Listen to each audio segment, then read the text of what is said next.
Welcome to the MMA Republic. Things have morphed from the cafe into the Republic. So here we are. I'm Ed, Roberto. Ramz. We are who we are, and wherever you go, there you are. There we will be. You're always in the Republic. Always in the Republic, the People's Republic. Okay, let's get right to the meat. Forget about the veggies. Okay. Of course, MayMac. MayMac. It's the talk of the town, talk of the combat world. It's craziness. It's cash. It's money. It's the bald circus. one. It's Paulie. It's Paulie. Yes. It's New York meets Dublin meets Las Vegas. MMA versus boxing to an extent. People are speaking out. There's opinions left, right, and center. The parodies of the McGregor challenge. Yeah, McGregor challenge. It's a circus. It is. A lot of it's just a distraction and a lot of hoo-ha. But what's actually going to happen inside that ring? Now, this is my call. I've been saying it since it was truly booked because I didn't believe it was going to. I honestly didn't believe it was going to happen. That's the power of social media, right? Yep. And my call has been since the beginning that it's not going to be a great fight. No. Why is that?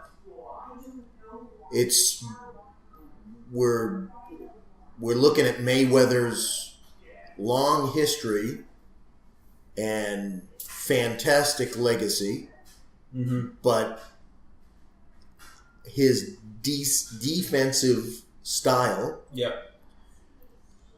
in the ring, what happens? Is he gonna be motivated to take risks?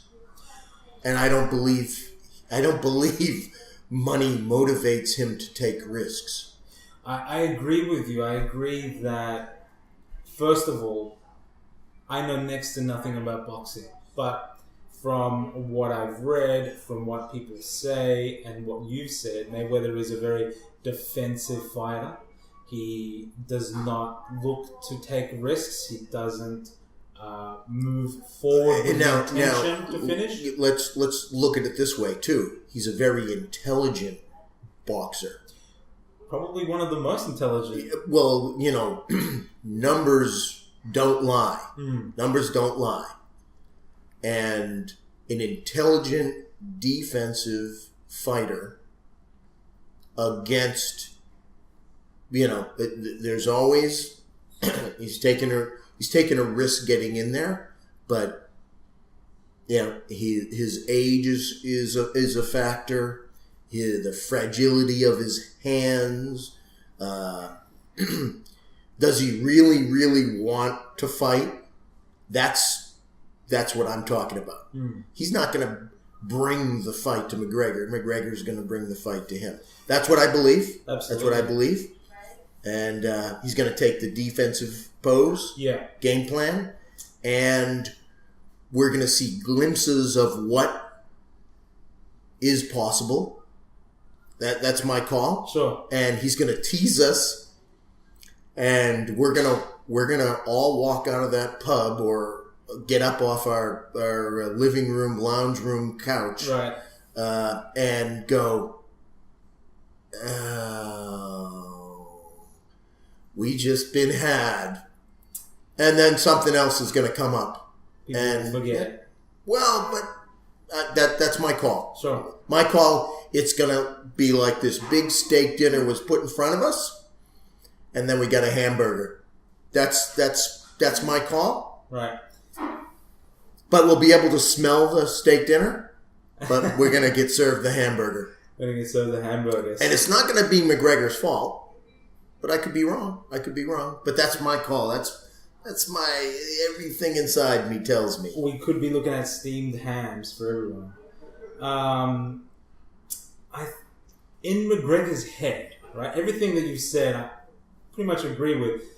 In McGregor's head, he believes he can win. He believes that if he moves forward, if he lands, and they're all big ifs, if he lands, right, he can beat Mayweather, and it will be the greatest upset of all time. They have just approved 8-ounce gloves. Does the 8-ounce? But does okay, that make any let's or okay. is that a marketing? You tell me what the 8-ounce gloves does, okay, versus a 10-ounce glove. You tell me, and then I'll tell you the numbers. I'm going to tell you the numbers. I'm not the expert. I'm not a boxing expert either. You know, that's never. But you know, I got a lot of From what I hear, it is more of a marketing ploy to sell more tickets, to get more views. This is the question I ask. Understand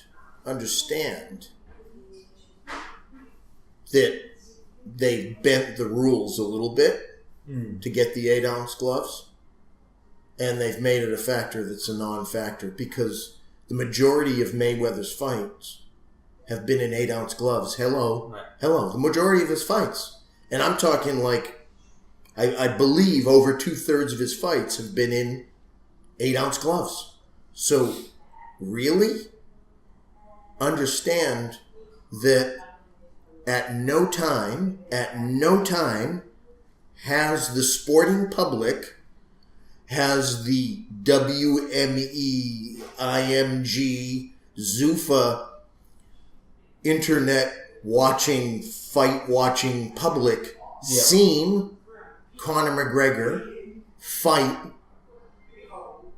in boxing gloves, period. That's right. So do not forget that.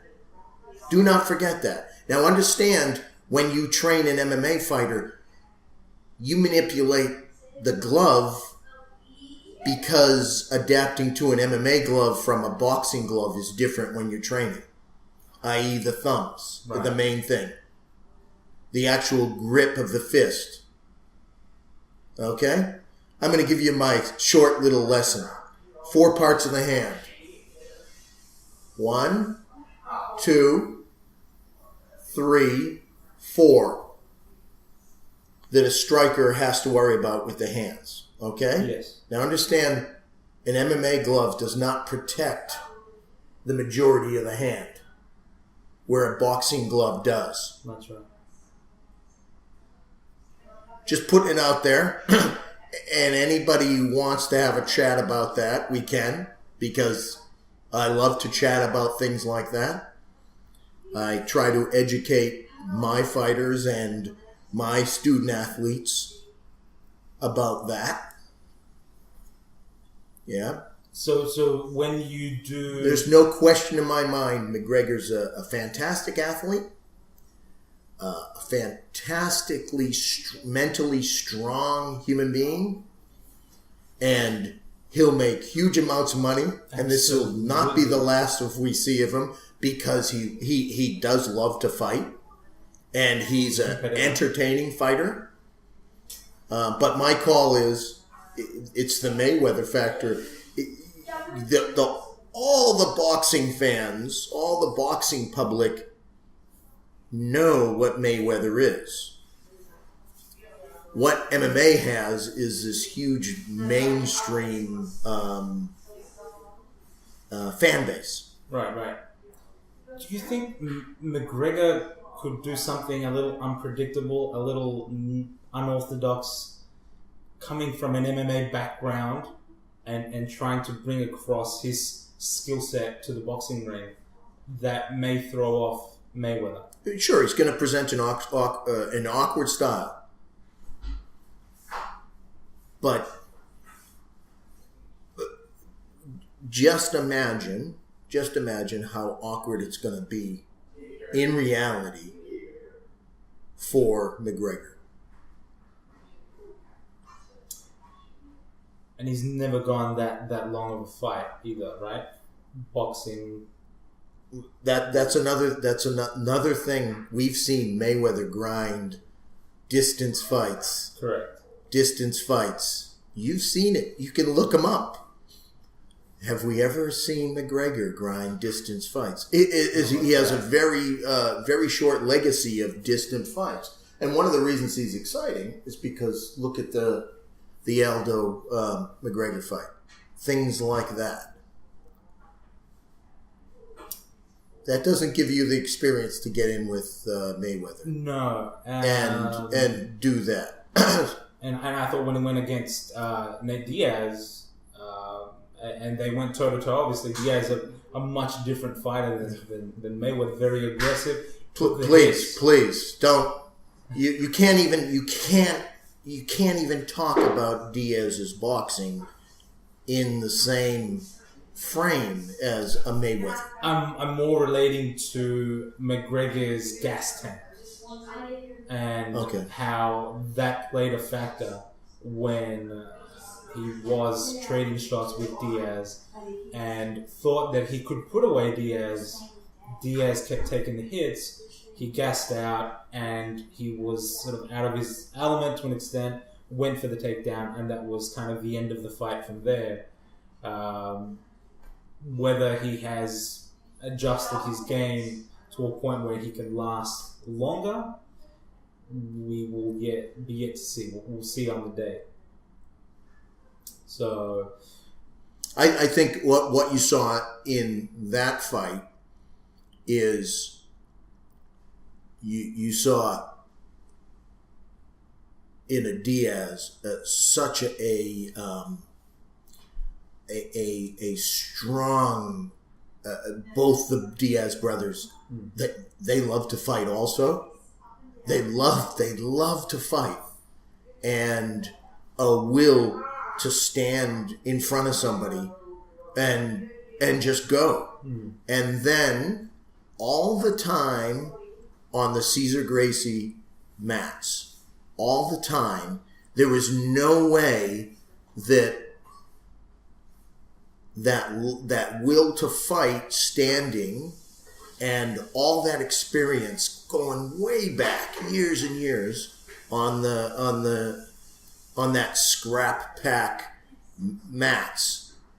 And McGregor couldn't catch up to that. No. And I don't care who he brings in, whatever, sports science, fantastic athlete. Once again, can he catch up?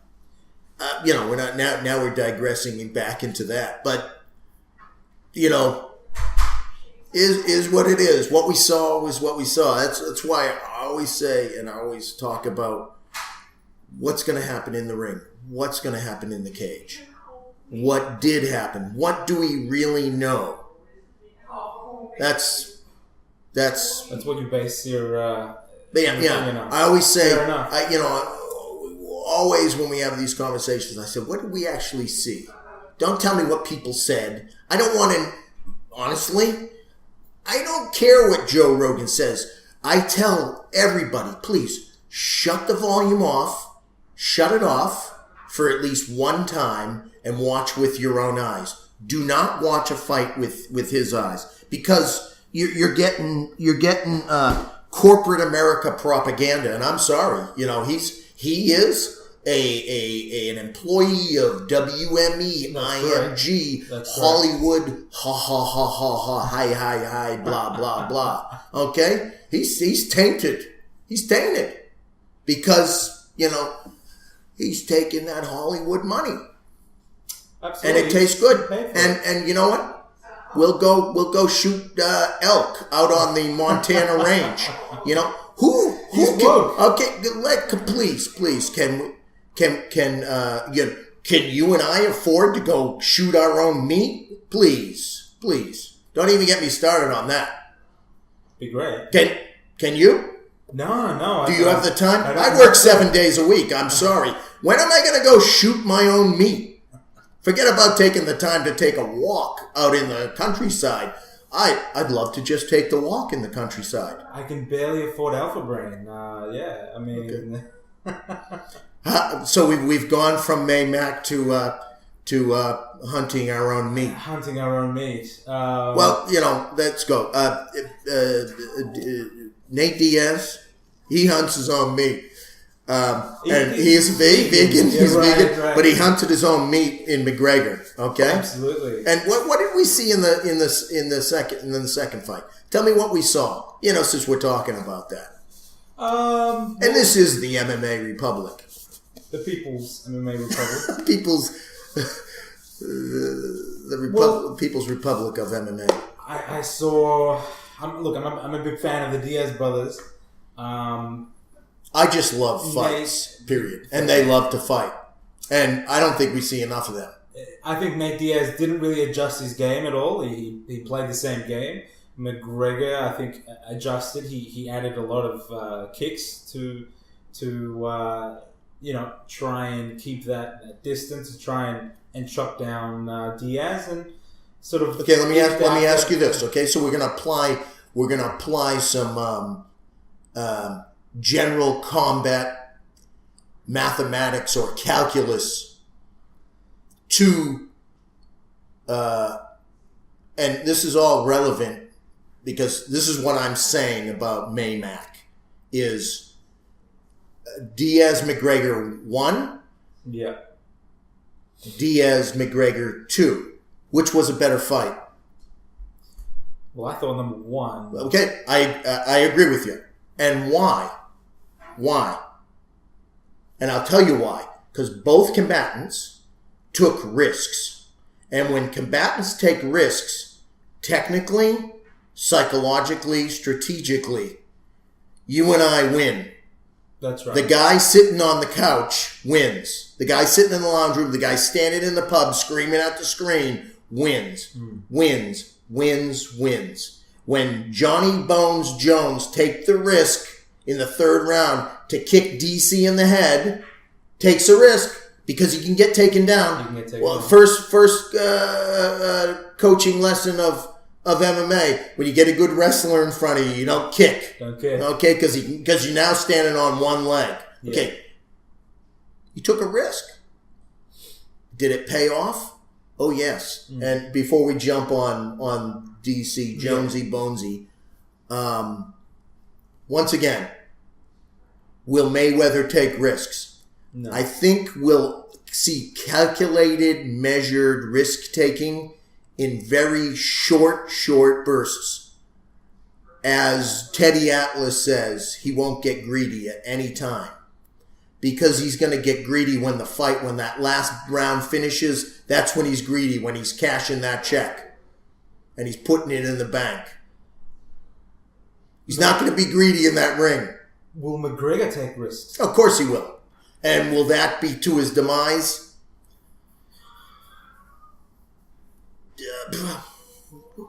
Who knows? He could get caught taking a risk, but something could pay off too. But I'm saying Mayweather is too crafty. He knows his limitations with his age and his hands. So he's going to be very calculated. You're not going to see wild punches. Because wild punches change the angles.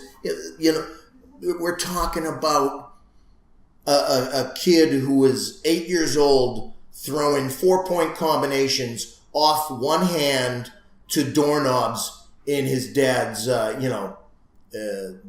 living room. Right. So that's all I got to say about boxing skill. So let's talk about Johnny Bones Jones. So that's our call. What's your call on MayMac? I didn't ask you that. I hope I've been talking a lot. I hope that McGregor does take risks. I expect him. No, I want commitment. I made my call. He said he will finish him in 4 rounds. I'm going to go with that. Okay. They call him Mr. Mac. He may present something that Mayweather has never seen.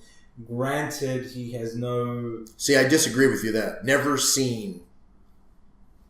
I don't think that exists in a boxing ring. I think his movement, maybe, like he will. I'm just okay. Do something weird and strange. Okay. I'm just saying. Yeah. Do you know how many amateur fights Mayweather has had?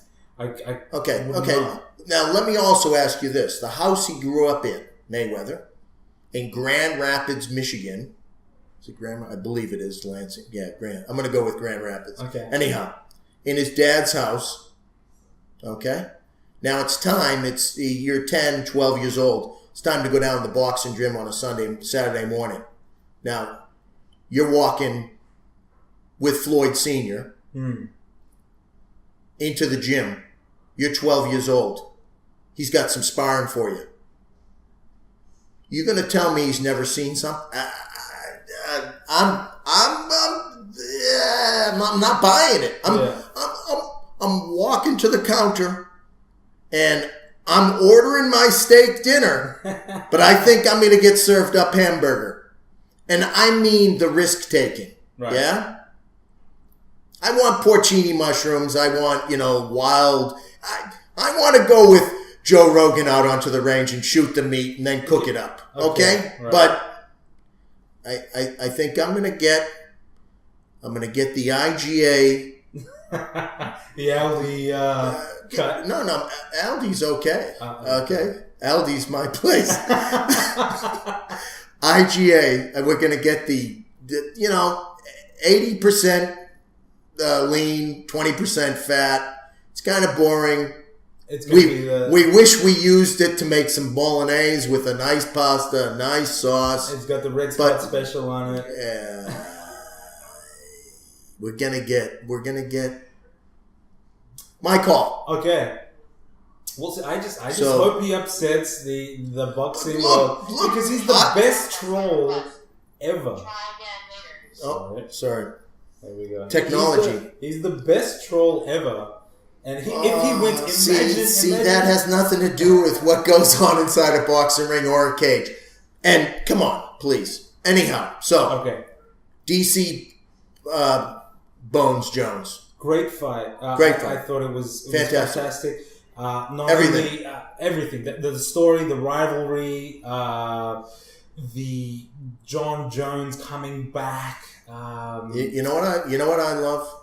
And I'm going to go outside the cage right now, which is usually I don't do. Go for it. I love, and say what you will. I've always been a lover of imperfection because I think that's what gives life flavor.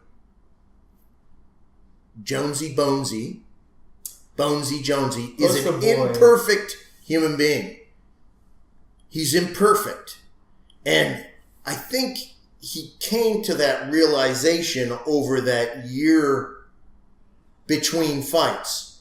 And he accepted it and went, that's not what I'm focused on. Well, okay, I'm going to try to get that right so it doesn't affect what goes on inside that cage. And that's huge. That's huge. And I'd hate to be in his household, to be honest with you. Right. Because he'd be hard work. But love the story, Do you think that's, DC? I think DC's vanilla flavored, to be honest with you. And the whole Fox Sports persona, WME, IMG. He does all the right things. He does. He's goofy jokes. That wears me down. People want personality, right? You know what I want to do? I want to get on a plane. I want to fly to Thailand to see some imperfection in the world, right? Or to Southeast Asia. I don't want to live in a world of Fox Sports, to be honest with you. No, I hear what you're saying. Even if they, maybe you think we got a shot at Fox Sports money? Not when we diss them. No, not right now. Yeah. Not right now. We're definitely far from that, and I don't think I would want that Fox Sports money right now. I think they can keep it. We are the People's Republic, and are you saying that we're communists? We're MMA, mixed martial art communists? People's Republic. Whatever the people want us to be, what will we? Okay. All right. The people. Well, we're people, so what do we want to be? I don't know. So, well, going back to Jones in DC, obviously, big loss for DC. He cried. He cried. But that was kind of cool. It was hard. I felt it. That was I think it was real.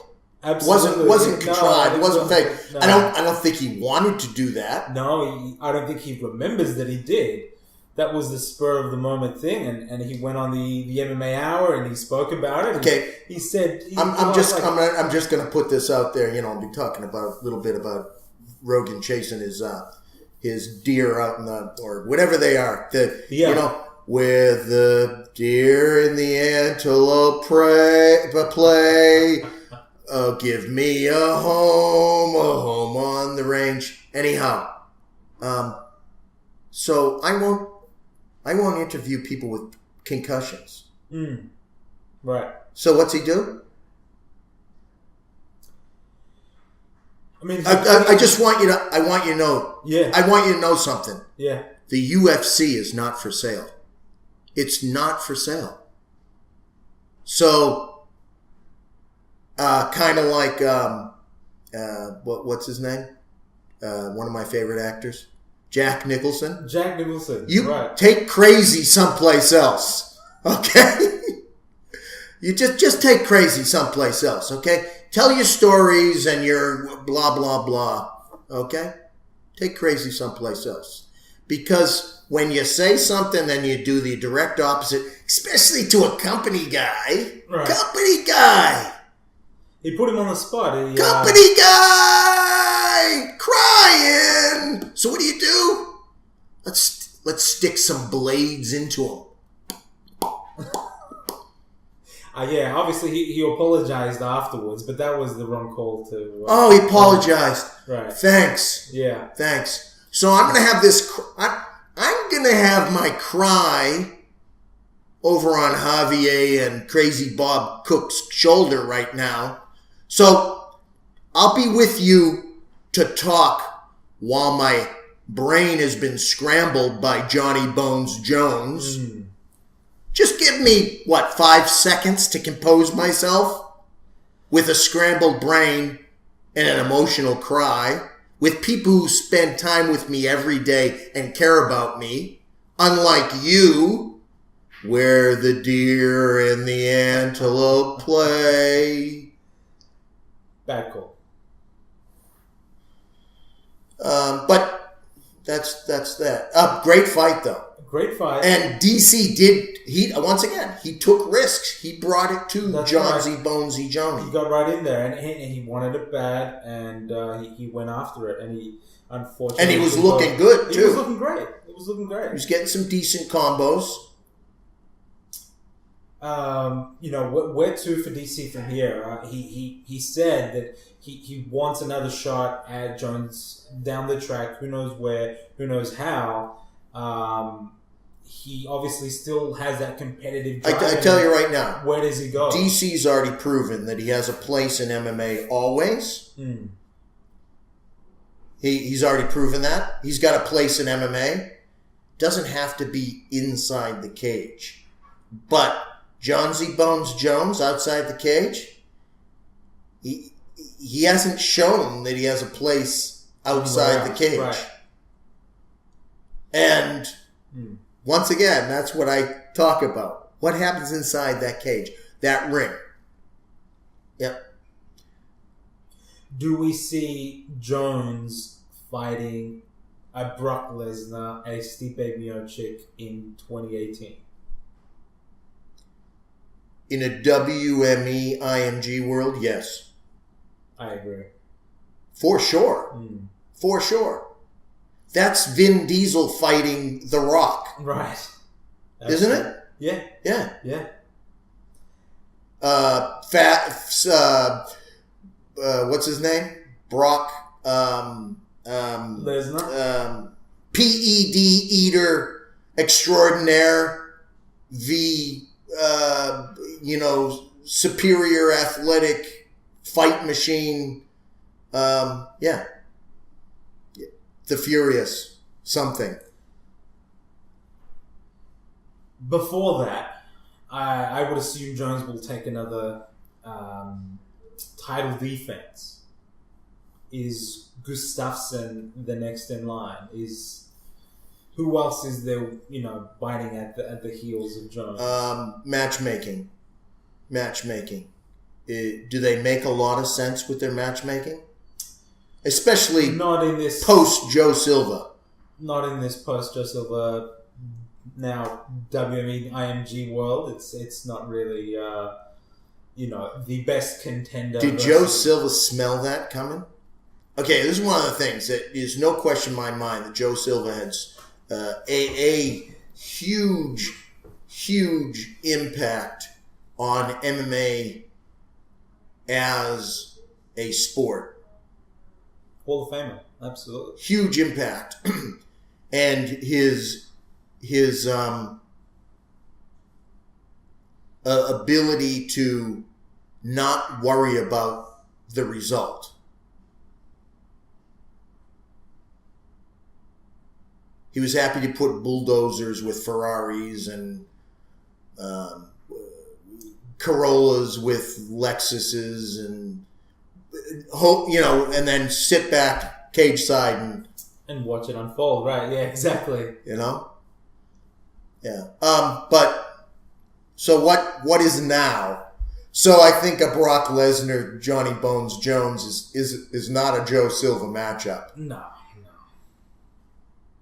I might be wrong. I'm not in the guy's head, but wouldn't it be great to ask him that question? What do you think about that matchup? And not let him answer, don't qualify anything, given a thumbs up or a thumbs down. Right. Yeah, no, you can be quite certain what his opinion on that. Can you? I don't know. Okay, first off, you're going two different weights. And a huge weight differential. So is that a positive for the sport itself? No. What does that say about the governing body, the most powerful authority in the UFC, as an entity, taking a light heavyweight and a huge heavyweight and putting them together? What does that say about the sport? Okay. And then you go, well, who cares about that?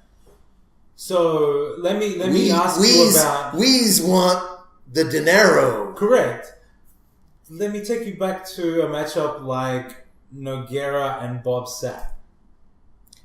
Okay, anywhere that Bob Sapp is... okay, and let's qualify this. The guy was a fantastic athlete. No question about it.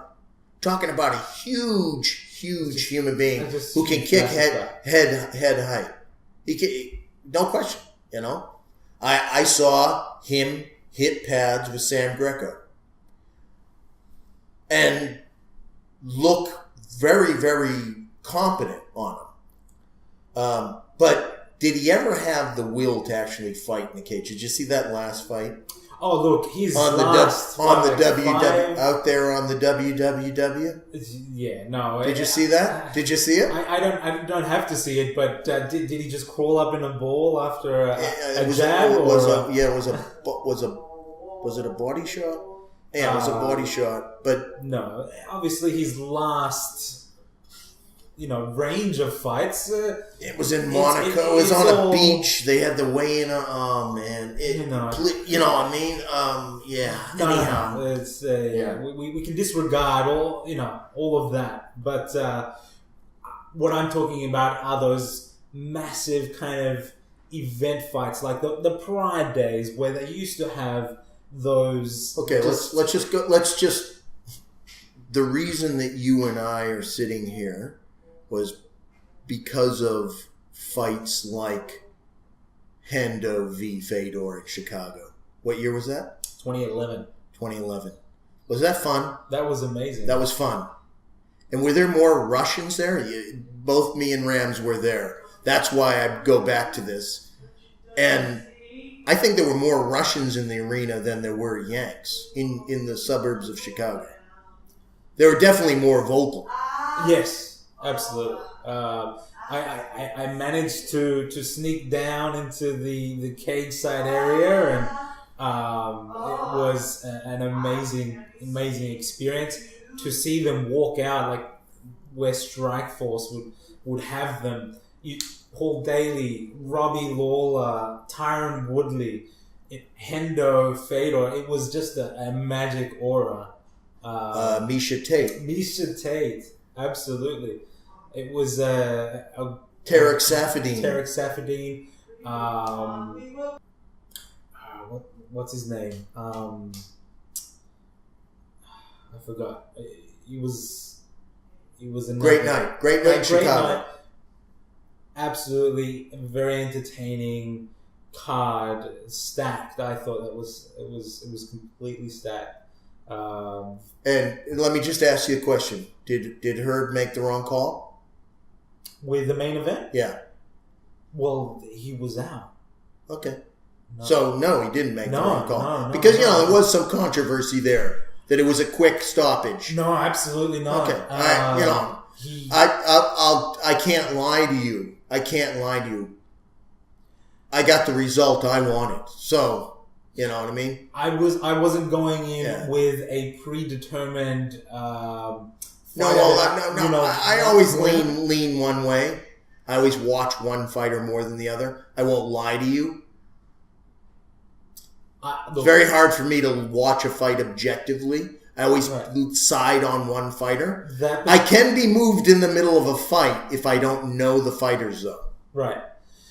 That night,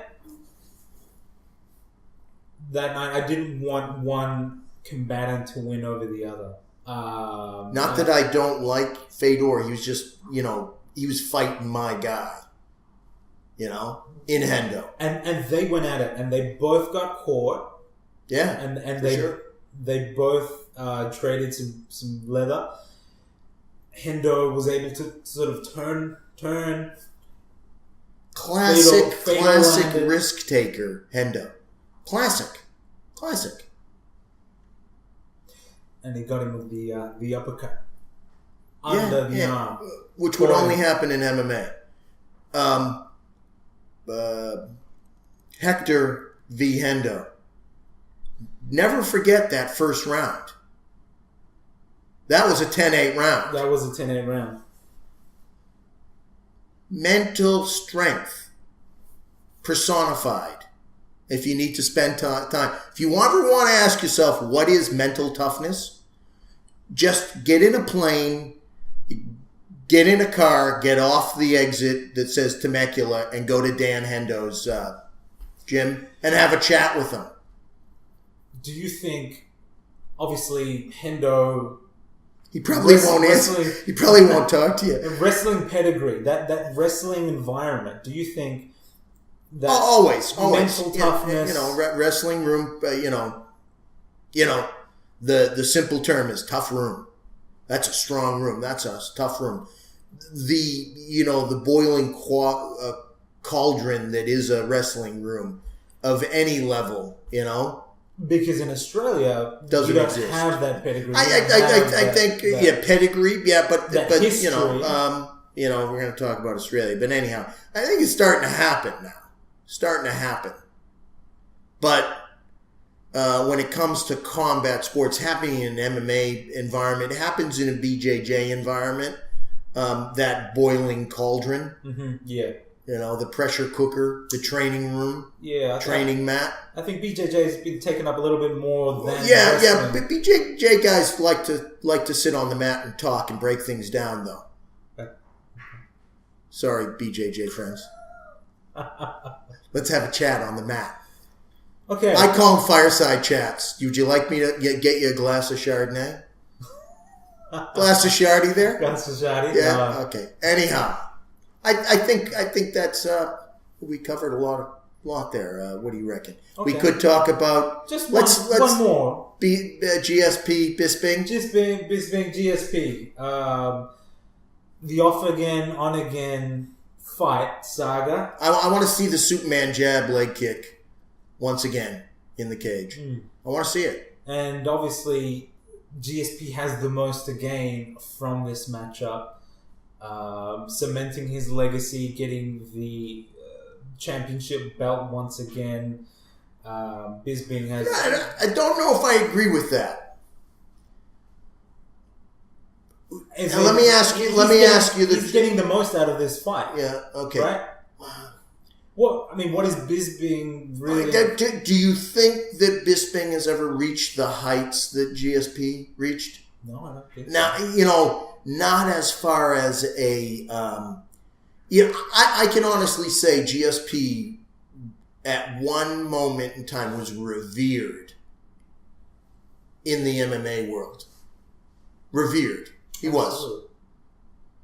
Bisping has never been revered. No. Okay, once again, I'm going to go back, we're name dropping or whatever, date dropping to Sydney UFC 110. 110. And you tell me what us Aussie or the Aussie fans chanted when Bisping came out. And I feel this was a complete Zuffa miscalculation. Of the Aussie crowd? Yeah. What did they chant when Bisping came out? You were a wanker. You are a wanker. Right. Okay, now Zuffa in the three mines, Zuffa, right, out of Las Vegas, Nevada, doing their first show in Australia, thought that Bisping would translate had a fan base in Australia because most Yanks think Australians and Poms have the same accent. Now that's a fact. They think that. Right. If we went to Chicago and we showed them a YouTube video of a Pom from Manchester and an Aussie from, Frankston, I guarantee they wouldn't be able to discern the two accents. Right. Just put it out there. There's a lot of Americans like that, right? I've met some, sure. Miscalculation on their part. Anyhow, we're talking about that outside the cage. What's going to happen inside the cage? It's just that GSP has been away for so long, and it's not a ring rust thing. It's just that whole there was a psychological edge losing. That's why GSP stepped away. There's no question about it. Mm-hmm. He knew it. So he's going to come back. A tune-up fight would make sense from a coaching point of view. That's right. Maybe he's having his tune-up fights inside the gym, but can he get in front of a crowd of 20,000? He could sell out the Rogers. What's it called? What's the huge stadium in Toronto? 55,000. Not sure. Sears Rogers Center. I can't remember the name of it. I'm going to go with Rogers Centers. Anybody for Toronto, send a little beep, beep, beep, beep, beep. Do the www. You can tweet him. Don't tweet me because I won't answer you. I'm old and I'm slow. Send me an email. Okay, so GSP comes back versus Bisping. Is it a clear-cut winner? Do you expect GSP to win? Are we going to see a good fight? I think Bisping brings it. I'll give him that. I think he's a risk taker. He's a risk taker. It does take some risk. And GSP, I think he has had that kind of against him a little bit to an extent. People saying that he's played it a little too safe, not taking as many risks. Maybe he wants to kind of change that a little. We'll see. Do you believe that?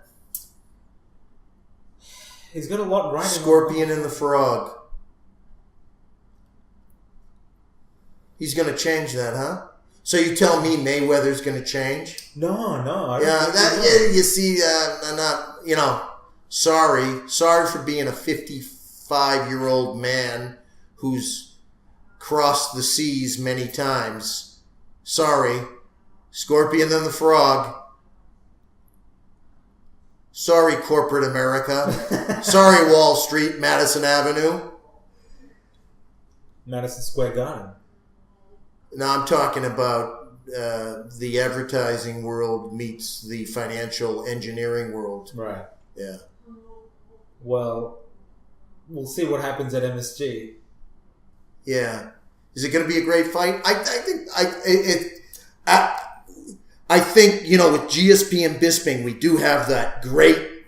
We're going back to that pre-UFC, around that UFC 100. Those are UFC 100 guys. Mm-hmm. They're not manufactured and contrived. They've given us great excitement in the past. Right. They're real names. They're UFC guys, It's UFC Some of the original pre-WME, right. IMG. Who is, what's the guy's name? Ari. Oh, I bought the joint. Oh, Ari, right. Ari. What are you doing to us, Ari? Yes, give us the UFC classic, like the classic Coke, right? Give us some of that back. Bisping, GSP, a Joe Silva match? I don't think there's a doubt in your mind. Is there weight class differentials, human being sizes? But, that's, that's MMA right there. Yeah. Yeah, look, they've got a couple other cards, other fights on the card. Garbrandt Dillashaw, and Thompson Masvidal. I've really enjoyed Masvidal's recent kind of... I think we got a lot to talk about. Yeah. So maybe for another show on that one. We got a lot to talk about. Easy. MMA Republic. MMA Republic. Straight out of the B Street studios. Kind of. Bring you that classic Kirk UFC talk.